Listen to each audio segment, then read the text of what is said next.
Good podcast with Adam Susnick. Dude, it was so funny. I practiced saying his name before the podcast, like 3 or 4 times. I was like, Susnick. And then I introduced him on the podcast, and he's like, it's Susnick. I was like, damn it, I just practiced it so much. But, yeah, I'm giving money to somebody for a 6-pack of beer. Whoever interacts, asks the best question. It's a Friday tradition, baby. But, yeah, just had a great podcast with, if people don't listen to this podcast it's called The Bet David Show now. And yes, Patrick Bet David was the staple of my podcast, of the guy I had on my podcast who's huge in the entrepreneurship world. He has a podcast with these 2 other guys, Adam and Josh. And I just had Adam on my podcast, and we were talking about all kinds of shit. But I love their podcast. It's really good. It's like Joe Rogan-esque, but there's 3 of them, and they talk about current events. And I told him, like, I on the podcast, I was like, I'm not just dick riding, dude. I'm not just like telling you this because you're on the show. Like, I genuinely like your podcast, and I do. So everyone should go listen. It's called The Bet David Show. And I had him laughing pretty hard when I was like, so you renamed the podcast The Bet David Show, even though there's 3 of you. I was like, what is that, like the Dave Matthews Band? Like, where you don't get any credit? And he goes, I had him laughing. But it seemed like he didn't, maybe he didn't like, I don't know if he was a part of naming that. Yeah. You know, he was kind of just like, yeah. He had to go with it. But yeah, now we got to get the 3rd guy from that podcast on the show. And the 3rd guy, he's a bigger guy, and he's like a very conservative. And what's up, Aaron? And here's one of the things we talked about. That is my piece of advice for everybody, for America. Shut the fuck up, bitch. You shut the fuck up, bitch. Duh, Fortniter. Oh, dude. Probably a kid. Let's fight. How can you virtually fight? It's so easy to virtually talk shit, you know? Because, like, if you said that to my face, nah, I wouldn't do anything. But here's my piece of advice for America. You know how everyone says, everyone's, like, into a side, or everyone's one side or the other side, and everyone buckles into their sides. Yeah, there's some truth to that. And here's my selfish piece of advice. For an individual person, if you want your opinion to be valuable, if you want you selfishly to be somebody who people ask their opinion on, and people are interested in what your opinion is, purposely, even if you don't even believe it, purposely be a centrist and have opinions on both sides. Because if there's somebody who is on one side or the other side, and something comes up, an event or a topic, you already know what that person is going to think. You don't even have to ask them. You don't even have to say, hey, what do you think? Because you know what they think. They're going to buckle down into their side. Be a centrist for that selfish reason, so that your opinion's valuable, so that people want to ask you what your opinion is because they don't know what your answer is going to be. There's my little selfish take on how we can unite America. Is if everyone just picks and chooses things from each side, then everyone's opinion will be valuable and will be less divided. And it also, not only does it make your opinion more valuable, it also makes you a smarter, more critical thinker. It's not, oh, what do I think? What do I think? I have to stick with my side. It's, oh, what do I really think? And if you're always thinking one thing on one side, because you're naturally on one side, then once in a while, pretend to be on the other side, just for the sake of having your opinion be valuable and not always being on one side. Because political sides are so random, and there's just whatever, man. Sing the WAP song lyrics in Ben Shapiro voice.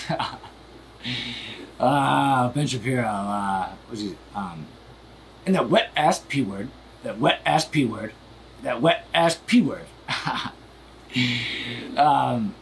Dude, I love that song, man. I love the WAP song with Cardi B and Megan Thee Stallion. What do you guys think about it? Who likes it? Did you hear about his wife, who's a doctor, said that, like, you're not supposed to have a wet ass pussy. It's like something wrong with your pussy. What? I mean, That was him not all saying- the time, but when you're in the mood, it definitely gets a little wetter. But those lyrics are vulgar, for sure. But, I mean, that's what I like about rap music. The one criticism that is fair of rap music, rap is my favorite type of music, by far. Like, I actually am I'm a good person. I'm a moral person. Like, I believe in trust and loyalty and doing the right thing. But, like, I don't like to, like, obsess over it. And, like, so I like silly, like, things that are... Rap music, if you take the lyrics literally from rap music and you base, like, who you are around those things, that is the way that rap actually could be, like, bad for culture. Like, it's not all about pussy, money, and drugs, like, but I like that stuff, like, in the music. Because it's funny and it's cool to talk about, and like, I love rap music. It's by far my favorite type of music. And if I like that, and I don't take all the lyrics literally as life advice, then why wouldn't I like that song? I mean, what Adam on the podcast was saying was, he's for the song, the other guys hated the song, but he said he didn't like the beat or he didn't like the song. Dude, that's a sick-ass beat. It's like, there's some moles in the south, there's some moles in the south. It's a good-ass song. And, in the music. I know what you mean, the ashtray. But that's funny, the ashtray. Like, I'm assuming that your name is Trey, and then you have the ashtray. It's like, kind of self-deprecating, but also kind of funny, or I don't know. But, yeah, you can't take life advice from rap music. But, here's what I would say to Ben Shapiro, who says that rap is bad for culture. Kiss. I want to rock and roll all night and party every day.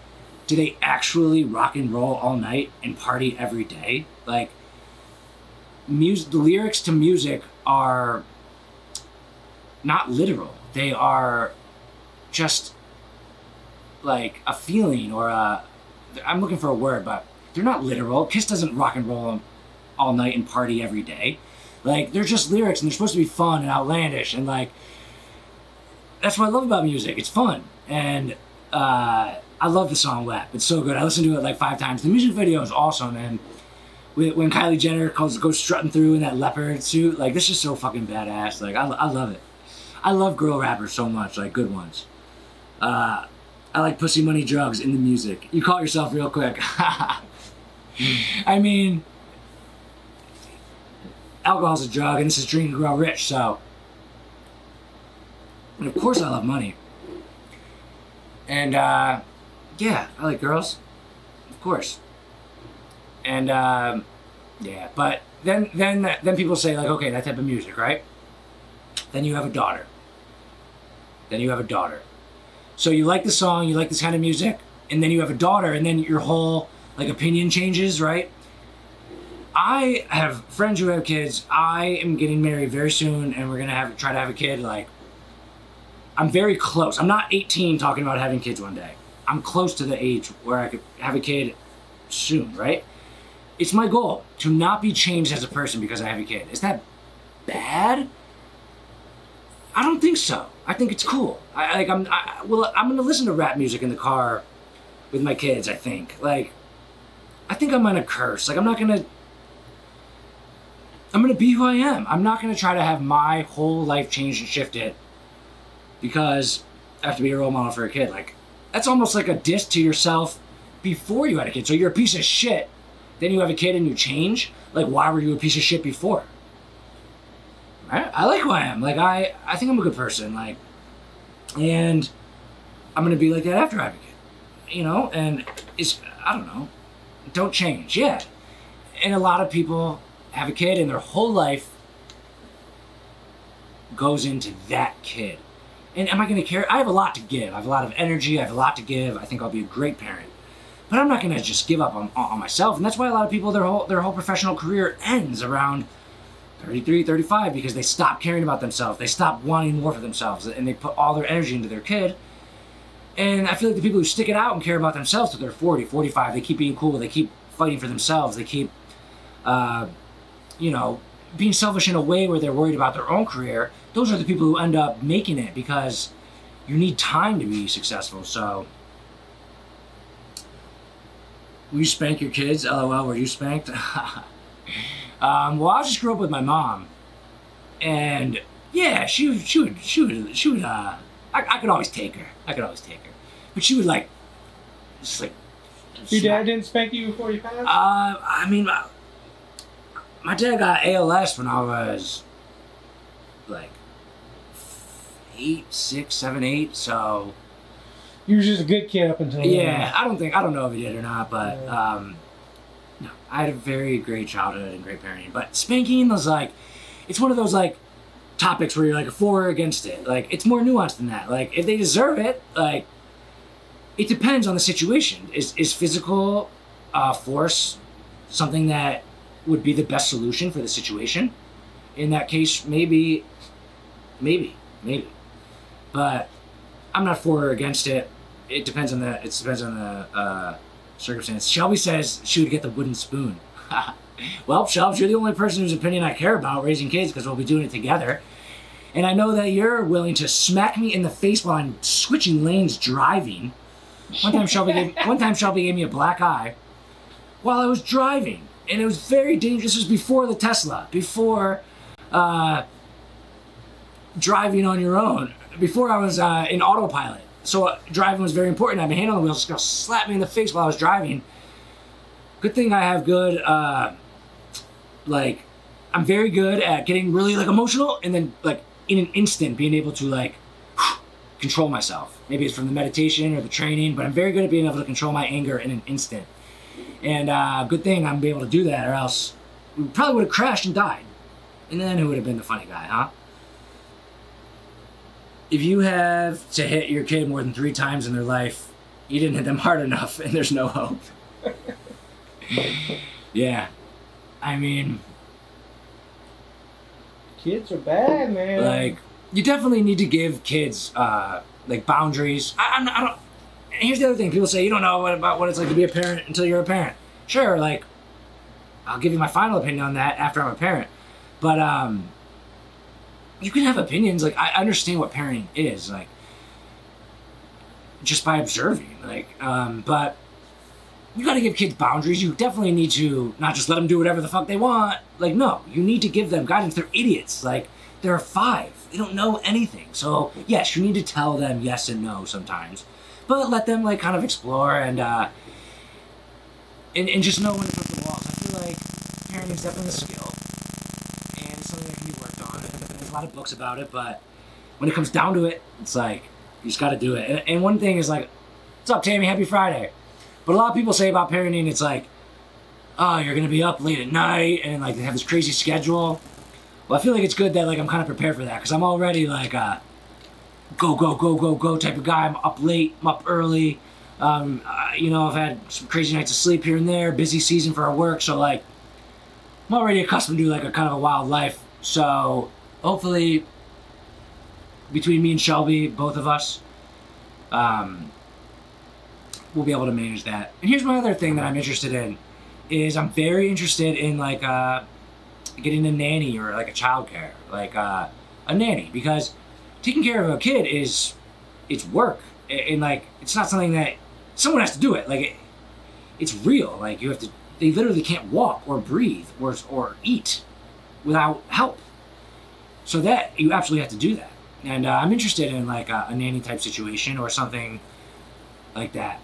And that could be a good, valuable part of your life. I don't mean that I'm going to be a parent that never sees their kid or anything like that, but I might miss a piano recital here and there or a ballet recital if I have a big meeting or something like that. But I'll always be there emotionally. And if some of the actual childcare duties need to be outsourced, that's just like some smart entrepreneurship and some smart delegating tasks. And it's hard to do if you've never managed a person before. I'm used to managing people, so I feel like it could be a leg up on having a nanny. So, I don't know. We'll see what happens, man. Who knows? Some people can't have kids. I don't know. But you just have to take life day by day. Would you send your kids to boarding school if they're bad? Again, if the situation calls for it, possibly. I'm open to... I'm not going to judge anybody or say any specific action, like a boarding school or it depends on the situation. But I know you need to be there emotionally. You need to guide them. You need to watch them. When they're young, you need to tell them, yes and no's. You need to give them the basics, but also you need to let them be in some situations where your natural instinct might be to save them or to not let them feel pain or not let them feel harmed. And if it's just a micro, tiny situation, I think you should just let that situation play out a little bit to let them learn how to deal with that stuff on their own. And I feel like that's where a lot of millennial parents who don't want their kids to feel any pain or any hurt get stuck, because then those kids grow up and they don't know about pain. And they don't know about struggle. And then they're adults and they have pain and they have struggles like every normal adult. And they don't know how to deal with it. And they're not ready for it. And they're not ready to thrive. You think you'll be great parents? Thanks, Damien. You learn through it. Exactly. It's just like business or a career or life. That's so cool about life. It's like you look back on history and you see like, oh, this thing's happened. This is how John F. Kennedy was president. This is how the American Revolution happened. This is how World War II happened. This is how the civil rights happened. This is how it started. This is how it ended. And that's what happened. Like, living in the moment of the things happening is where the greats are born, because there's no playbook. There's no, it's happening. Life is happening. And that is a key thing to know. Sup, Brayton? Someone get me on a different topic. Ask me a question or something. I just got one more. Go for it, Brandon. You have the choice of either typing it in or asking it in person. Could y'all's principal in elementary school spank you? No. Yeah, when we were in school, your parents could sign a waiver for your principal. Oh, really? At your school? Yeah, this is like the 90s, yeah. Like, my elementary school was in upstate New York, in the state of New York. And I feel like the state of New York is very, like, politically correct and, like, there's a lot of education budget. And, like, no, I could never. The teacher was never allowed to spank me. But you grew up in South Carolina. And South Carolina is known to have less of a budget for education. Yeah. And a budget means money, but budget also means, like, resources and, like, so, like, if you have less budget, you have less resources, like, more easy to get away with a spanking. Yeah. But really, at your school, there was a waiver that the parents could sign that gave permission to the teacher to spank you. Yeah, he had a big ass wooden paddle. But if my school district had that waiver, I would sign it. Like, for sure. But I would hope that it wouldn't need to be in that situation. And then I would, like, if the teacher spanked it for no reason, just because they had this power to do it, I'd be, like, pissed. Did you ever get spanked? Yeah, like twice. Why? What'd you do? Talking back to the teacher? Yeah. Shelby nuns would threaten with rulers. So Shelby went to Catholic school. And Catholic school is notorious for beating the shit out of the kids. Seriously, did you know that? No. Catholic school is notorious. Like, all of my aunts and uncles went to Catholic school. And they all have stories about, I think, like, kneeling on, like, bags of peas and, like, getting hit with a ruler. Like, there was definitely physical abuse in the world of Catholic school. Catholic school is, I would never in a billion years send my kid to a religion-based school. No, definitely never not. When I was a kid in school, they would spank you if you signed a waiver. That's interesting. Like, I think maybe that's more of a Southern thing. Yeah, like, so I was upstate New York, no chance. But interesting. That was allowed, and that was public school, right? Mm-hmm. So it seemed like in public school they, like, had the waiver. Catholic school, there's no rules in Catholic school. The funny thing about Catholic school is that none of the teachers have to be certified at all. Jeez.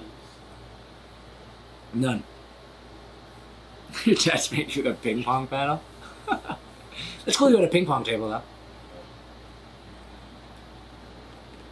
Cheers, everyone.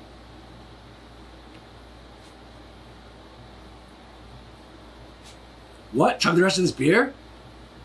When it's played back on YouTube, I can't see the comments, so I'll just, like, pretend like someone says something and be like, oh, come on, I'm not that handsome. But if you say so, person 101, thank you.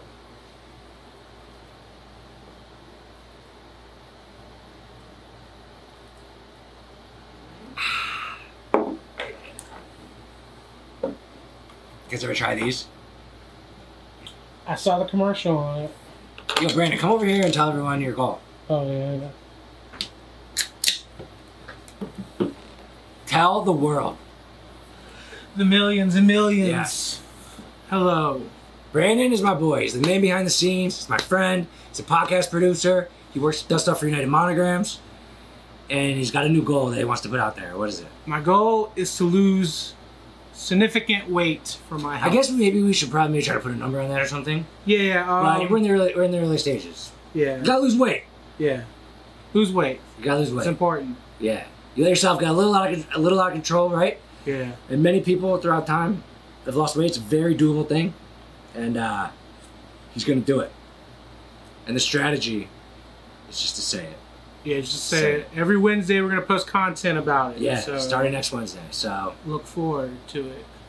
You got this. Thank you, Tammy. Boom. Thank you, Shelby. And that actually, if we get that guy Josh on the podcast, that could be a good topic too. Because dude, I mean, it is it's a very, I'm excited for you. Like it's an exciting thing. Yeah. It's an exciting thing. It's a big thing. It's a very noticeable thing that visually, and it's a mental shift, and it's exciting, and it's something everyone can get behind. Yeah, true. You can become TikTok famous. We're gonna record the journey. Yeah, record the journey. Actually, the TikTok famous. It's funny that you said that because TikTok is interesting right now. Oh yeah. You been playing with Reels still?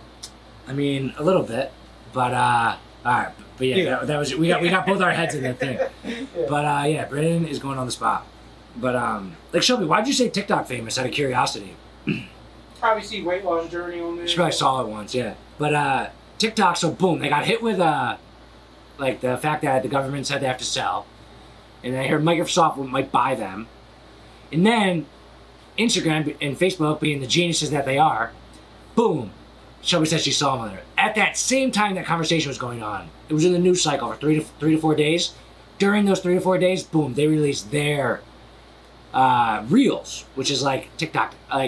Okay, so when TikTok was new, right? A lot of people, they got the app and they got lost in it. Yeah. Spent a lot of time on it.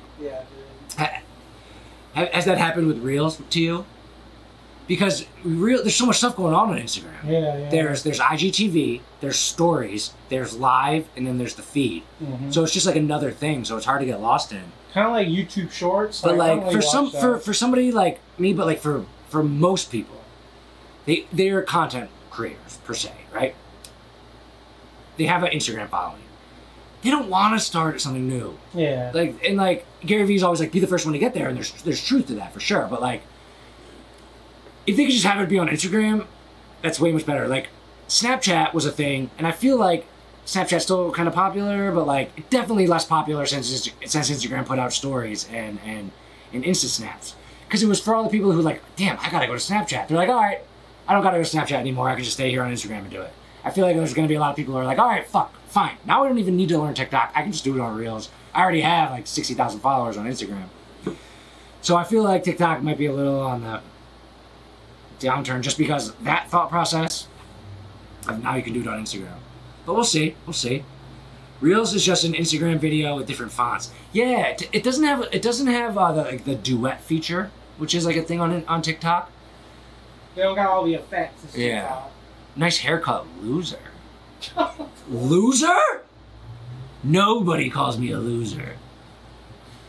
You know, in Back to the Future, Michael J. Fox is nobody calls me chicken. And he's got the whole space-time continuum figured out. They do their plan, he's about to leave, and then Biff calls him a chicken. And he's nobody calls me chicken. So then he fucks up the whole space-time continuum just because he can't handle 1 minute of his emotions by this guy that's actually his grandpa, but it's his son, but it's now his friend, tells him he's a chicken. It's Michael J. Fox, what are you doing, dude? What are you doing? What do you think can be done to improve social media apps or websites?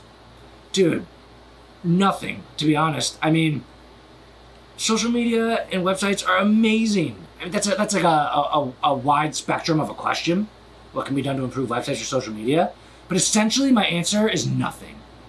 Nothing. I can't believe that TikTok started because they found a new style of social media. Snapchat did it, and then TikTok did it. Instagram, Facebook is for pictures and your family. Instagram kind of grabbed that. And then Twitter is all about just your fucking random thoughts. And you need both. One's for your family and one's for your darkest thoughts. And And that pretty much had it covered. And then Twitter and Instagram, they both started doing live and pictures. And then Facebook bought Instagram, and then Twitter bought Vine, and Twitter bought Periscope. So they were all covered. It's like, what else could exist? You can already do everything. And then TikTok pulls out this, like, I don't even know what it was. I mean, the fact that it's video only is interesting, but they did it. And Snapchat also did it. And then they get absorbed by the big guys. It's like, if I can't think of another type of social media that... Alex said it best, it fills up your whole screen. That's what so great. TikTok fills up your whole screen. Yeah. So do the other apps, but... Like the whole videos. Like yeah. So it gives your attention to that one. They did something well. But, am I going to do a live podcast on September 25th? Oh, yeah. Shelby's aunt. That is Friday. And I do my Drink of Riches on Friday at 3:30. So 3:30 on the Friday. What's your wedding? 3:30, yeah, my wedding. 3:30 on the Friday of my wedding. I don't know. Tune in. We'll see. What's my opinion on Facebook removing Trump's posts about incorrect info about Corona? Dude, I don't know. It's tough. Like, in the perfect world, everyone can post everything, and it's the market that decides what to post. But then, like, you're getting pressured from, like, this guy's literally just lying about stuff, or this guy's, like, I don't know the answers to that stuff. I don't know. I don't know the answers. I think everyone should be able to post anything they want, and if it's a lie, and I think this is what Facebook said, if it's, like, a lie, that's for the audience to decide. Like, when people said that Russia decided the election for whatever, like, okay, so they put some posts out that weren't true. Okay. Well, it's up to the voter to decide what they think is true or not. Like, have some goddamn brain. So you're saying everyone's so stupid that they see a post that says Trump got peed on or whatever it is, and then they just believe it because they read it once? That's the problem that needs to be figured out. That people, they read something once and they believe it. And I don't even think that's the case. People are smart, people are critical thinkers, and people make their decisions based upon a wide spectrum of feelings and time and emotions and situations. And we're all complex and we're all smart and we all have the things we care about more than other things. And just reading something once and believing it, it is a problem, headlines and everything, but I believe in free speech. But part of a society that has free speech and capitalism, a requirement for a good society is an educated public. And one of the most educated things, really getting back to what I said earlier, is to just be a critical thinker and use your own brain to make your decisions and make your thoughts. Don't jump to a side, and don't be affected by your immediate circle of people, what they think. Now that's what I think. You know, it's hard to be like, you want to know what a good example of this is? It's like, if you're in a conversation with someone, and you're rolling along in a conversation, and they're like, did you ever see that movie, Back to the Future? Like, I just made a reference to Back to the Future. Like, and you've never seen it. You have no idea. And, like, if you go like, no, I've never seen it, it breaks the flow of the conversation. A lot of people are like, yeah, I've seen it. Like, don't do that. Like, that's a small example of just, like, you agreeing with the people that are surrounding. Yeah, I've seen it. Yeah, oh, I've heard that song. I've seen that movie. Like, you are just, like, agreeing with those people. So if all those people have an opinion, you're like, yeah, I have that opinion. All of a sudden, your brain just starts to think that, like, oh, I just think what these people think. And then you lose your ability to critical think. And that hurts the society, but also that hurts you in your own life. Like, if you need to make a decision on whether you should buy or rent a car or life decisions, this job or that job, if your brain already goes off and thinks, oh, well, let me see what these people think, or what is this? No. You're losing your ability to critical think. And if you lose your ability to critical think, you lose your ability to be valuable, you lose your ability to make money, you lose your ability to make smaller micro decisions in your own personal life. And therefore, you become stupider. You become a stupider person if you just adapt to your surroundings. And it's a natural human thing to adapt to your surroundings. And it takes saying, no, I'm not going to adapt to my surroundings to become a smarter person. And if you do it once, it becomes easier and easier. And that's the key to success. That's the key to success. Become a critical thinker and make your surroundings no longer than a sombrero. A hat right around your own head. That's your world. That's who you go to. And it doesn't mean don't take smart people's opinions. Listen to other people. Think about what other people say, but don't take it as the truth. Take it and then process it through your own thought process. Can't wait. What is the one thing you regret if there's one thing with running your business? I regret a million things. Yesterday, I had an ad that I changed the setting on, and it ended up running like $400 that I lost. I regret every product that we've ever sold that's been a dud. I regret creating it. Every promotion. This one time we did a pineapple sale, and we did a bunch of pineapple products, and it was a dud. I regret it because it was not a good seller. I regret decisions all the time, but the key is I don't regret them because I made the best decision that I could at the time. I don't know what my regrets are because I don't take a second to analyze them or worry about them. Or I made the best decision that I could at that time. It went terribly. It was a disaster. But if I could go back in time and I had the same information, that was the right choice to make at that time. Even though it went terribly, even though what I just did was a disaster. Doesn't mean that the decision leading up to that was a disaster. It was the best decision. The best decision can lead to a disaster. I don't regret anything. If there's something to learn from it, you learn it, you pop it in your pocket as knowledge. But you don't spend time saying, oh, I shouldn't have done this, I shouldn't have done this. You just move forward. And a lot of the times, if you look back and analyze things that you did wrong and then you try to learn from them, it could be bad. Because, oh, last time I went this way. I was trying to go home from work, and I went this way last time, and it took me an hour to get home. I'm never going to go that way again. I look back, I made a decision, I'm never going that way again. Well, maybe that day, there was an accident, or a traffic jam, or a weird traffic pattern. So now, you never go that way again. But that's actually the fastest way to go. But you just had something happen to you bad once, and then you base your future on that decision because something happened once, and that's a bad way to think. So don't spend time regretting things. And I make bad decisions every single day. And if the average of good decisions are better than the bad decisions, then you're good. And also you're happy. You're not like, oh, I wish I didn't do this, I wish I didn't do this. No. You're just happier if you're just happy and you're not thinking about the things you did wrong. How difficult do you find it to keep up with the most popular items for your business? How difficult do you find to keep up with the most popular items? I'm not exactly sure what you mean, but I mean, if you have a product that's selling well, you just keep selling it until it isn't popular anymore. You suck all the life out of that product. You sell it and you sell it and you sell it and you sell it and you sell it until no one wants it anymore. And every single person who wants one has one or two. Because if it works, it works. And if you're saying, like, how do we come up with new products? And how do we, like, think about them? A lot of the times, it's just a swing and a miss. You put out 20, you find the one that works, and then you never knew. Our most popular product right now, and this happened 2 falls ago, last fall and this fall, I cannot believe it, is the embroidered pumpkin monogram. It's got your monogram in the orange thread and then the little pumpkin and the green thread on the top.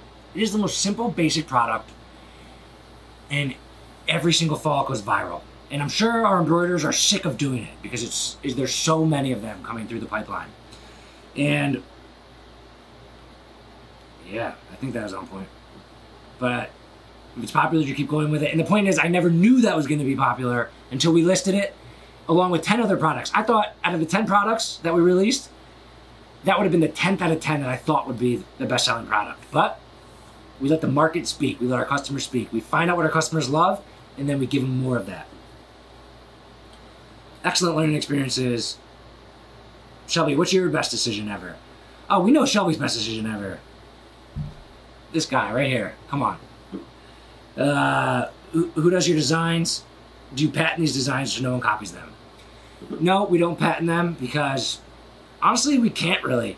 And here's another like entrepreneurial perspective that I have about patenting designs. It's almost a loser mentality to think, oh, do I need to get the trademark for this? Do I need to get the patent for this? It's like, you don't got time for that shit. Like, you're not serving your customers if you're worried about protecting your current sellers. No. People copy United Monograms all the time. Every day. But we have more sales than them. Why?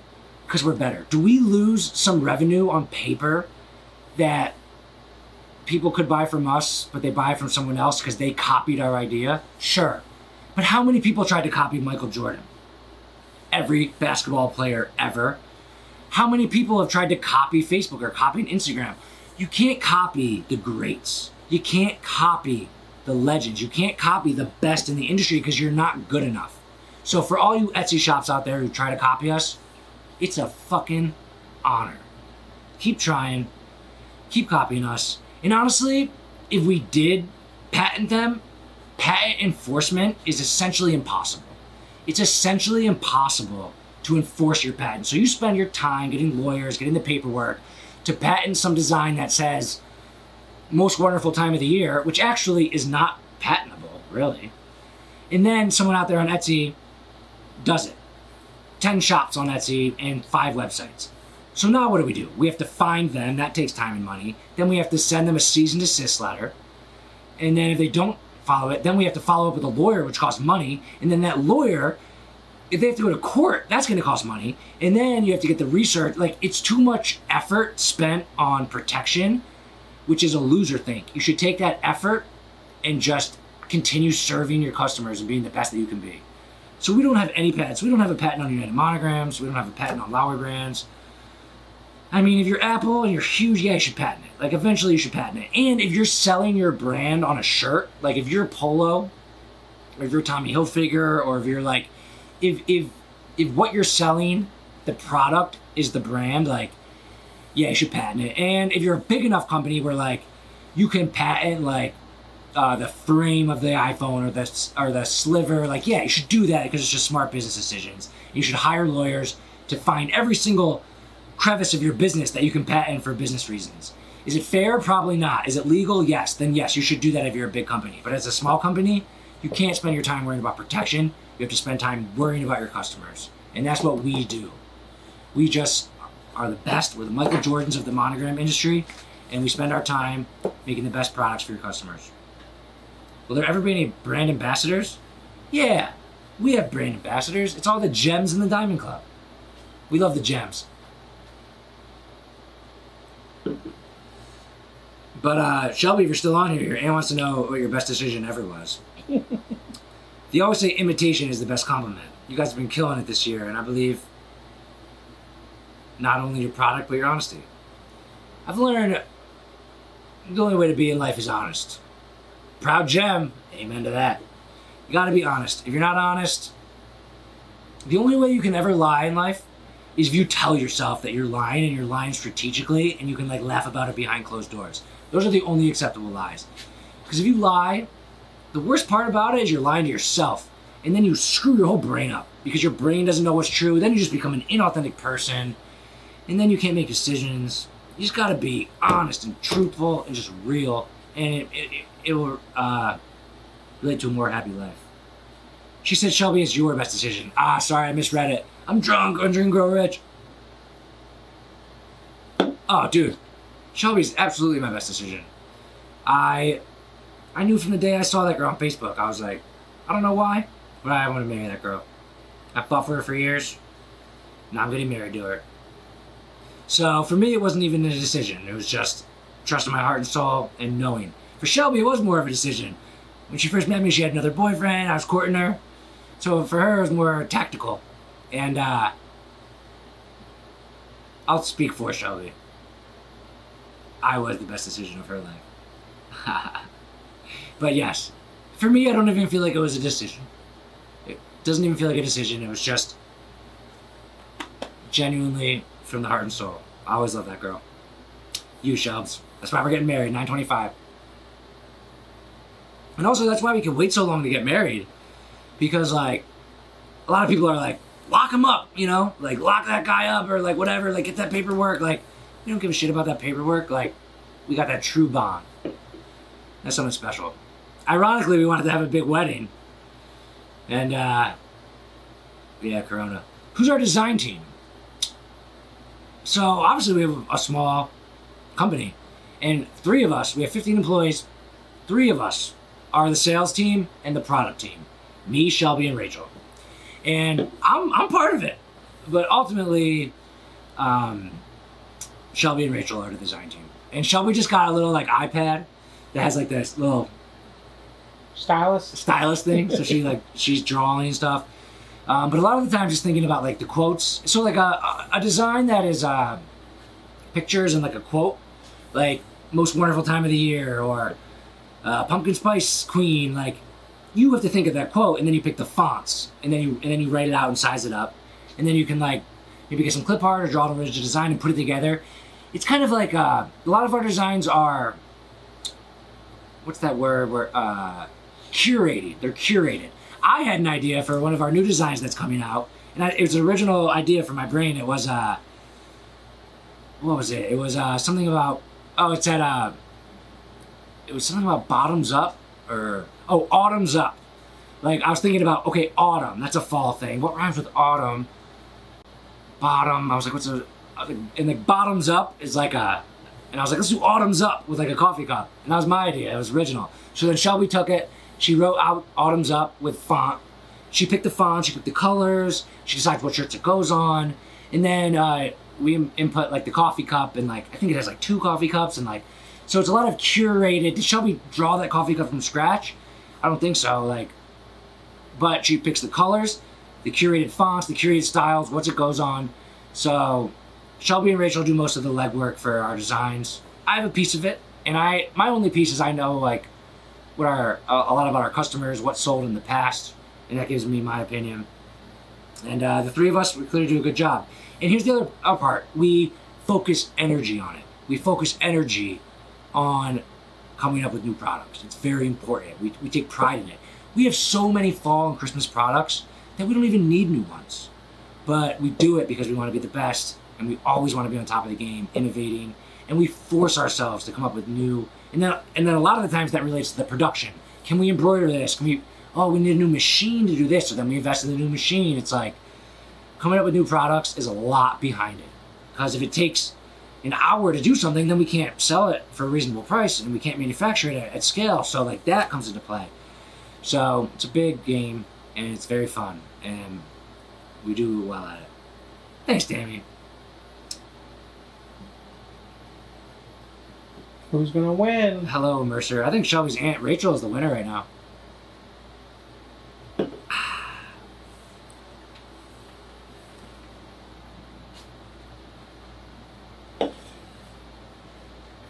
How much percent is vinyl versus embroidery? We don't sell any vinyl right now, actually. I think you mean printed. We have a DTG printer machine. Honestly, 50-50. And that takes a sales effort to keep it 50-50. 50% of our sales are embroidery, 50% of our sales are DTG, which is like printed. And we actually are bringing back vinyl so we can do cups. And we want to sell cups and drinkware and masks. And that stuff has a whole different production. Have y'all ever done car decals? Car decals, we thought about that. It's honestly like, so it's the same thing as like a sticker. That's like the first time I ever knew about a monogram. Yeah, it's like, so a car decal is the same thing as like a sticker, which is like a fairly low margin, like $3 little item. Too. But we can do that now that we have this new vinyl printer, which takes a long time to do, so it's like, how much is it worth it? So those are decisions that we're making. And if we want to offer more products, we have to consider the production side of it too. And we want to offer good prices to our customers, and if we're going to offer good prices, we need to be able to produce it efficiently. If we need to be able to produce it efficiently, we need to be able to have that streamlined process in our operations, and vinyl was always so slow that we cut it. We were making a lot of money selling vinyl, but it took too long, so we just literally cut it 2 years ago. Now we're kind of bringing it back, and we're working it back into the operations. Are you planning to focus on any men's line, or stay with what you know works? We're not planning on doing any men's monograms at the moment. We're staying with what works. And if anything, it would be for him, or like, No, we're sticking with, right now, the plan for United Monograms is we have a lot of room to grow. We have a lot of room to grow in the monogram business. Marley Lily is a giant company. We have so many products that we don't sell that we could. Like cups, we want to grow our company 4 times, 5 times as big as it is now with not changing our market. And then once we're as big as we can be, we can start other brands and maybe experiment with men's things or this and that. But our monogram audience is so amazing that we are just sticking with what we're doing and sticking with the same audience to grow with for now, which doesn't include us poor old men. We can't get our monograms. So, even though I've linked to the website, where can people submit design ideas? Oh. DM Shelby, DM Rachel, DM. There's nowhere to go to submit that, and just DM and I don't know. We might ignore you, or we might think it's a good idea, but like, just keep hitting us up. Just keep hitting us up, and a lot of the times I've learned with like DMing people, like you got to get them at the right time. If they're busy, they might just not see it. But yeah, all right, Tammy, I think you won before, so you're the runner-up.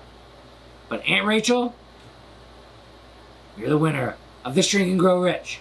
So I'm gonna DM your Instagram after this and ask you what your favorite 6-pack is, and then I'll send you the money. So congratulations, and thanks for tuning in to the best show on Friday at 3:30 live on Instagram in Charleston at my office, aka the best show in the world. Love you guys. Thanks for tuning in. Have an amazing weekend. Peace out.